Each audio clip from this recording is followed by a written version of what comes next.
नमस्कार विद्यार्थियों, मैं प्रीति जैन, प्रवक्ता Adinath college of education Maharra Lalitpur से। आज हम बीएड की कक्षा में निर्देशन एवं परामर्श विषय को लेकर और जिसमें आज का हमारा टॉपिक है व्यावसायिक निर्देशन के क्षेत्र, अर्थात आज हम व्यावसायिक निर्देशन के क्षेत्र का अध्ययन करेंगे। पिछली कक्षा में व्यावसायिक निर्देशन को समझाते हुए हमने उसकी आवश्यकताओं के बारे में सुना था। अमेरिका के राष्ट्रीय व्यावसायिक निर्देशन संघ ने व्यवसाय के वर्णन, उसकी तैयारी, उसमें प्रवेश तथा प्रगति करने में प्रदान की जाने वाली सहायता को व्यावसायिक निर्देशन माना है।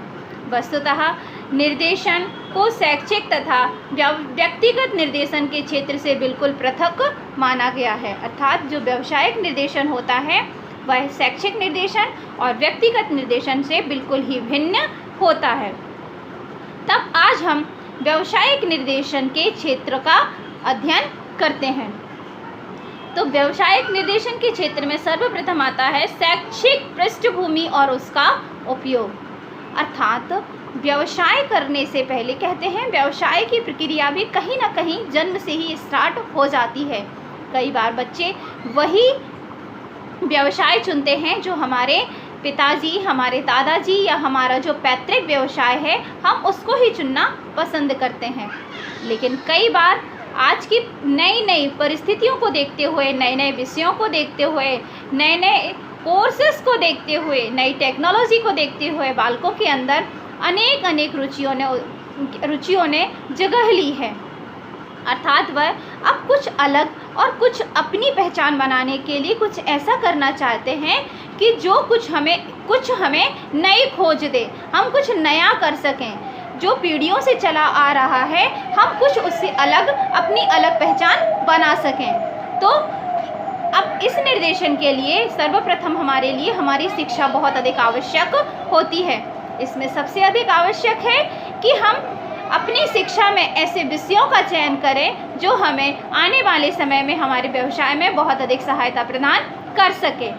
व्यावसायिक निर्देशन व्यक्ति की शैक्षिक पृष्ठभूमि एवं उसकी शिक्षा संबंधी सभ्यताओं को ध्यान में रखते हुए व्यक्ति को अपनी सेवाएं प्रदान करती है। व्यक्ति की शैक्षिक संभवताएं एवं उपलब्धियों पर उनके स्वास्थ्य, स्वभाव, मानसिक तथा सांस्कृतिक समस्याएं भी प्रभाव डालती हैं।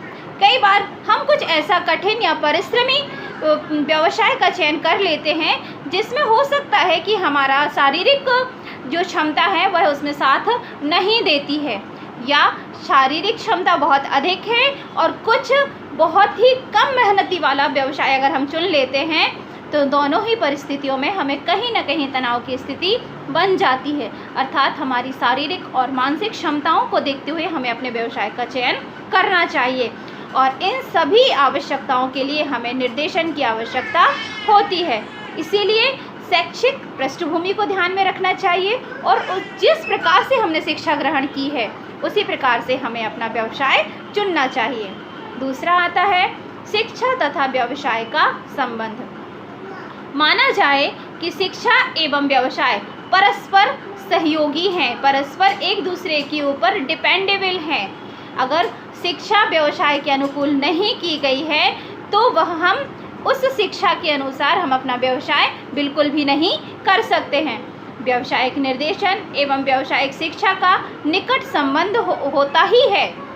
व्यावसायिक शिक्षा द्वारा व्यावसायिक निर्देशन की सहायता से वर्ण किए गए व्यवसाय के लिए व्यक्ति को तैयार किया जाता है, अर्थात जिस व्यवसाय को लेकर उसने शिक्षा ग्रहण की है उसी शिक्षा के माध्यम से ही उसके व्यवसाय का चयन किया जाता है।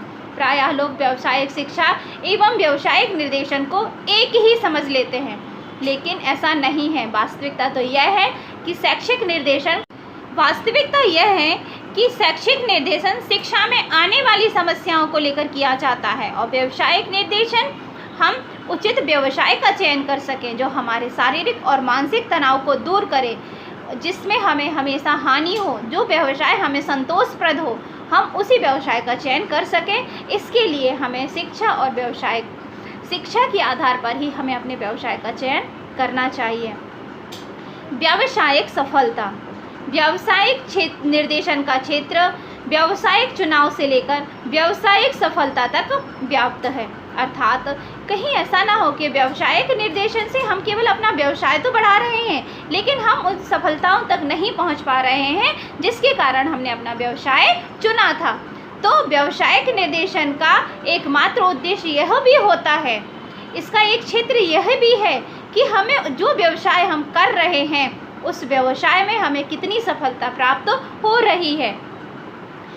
व्यक्ति को जिस जानकारी की आवश्यकता हो, समय समय पर अपने व्यवसाय को लेकर जिन जिन जानकारियों की आवश्यकता हो, हमें समय समय पर उन जानकारियों को भी प्राप्त करना चाहिए।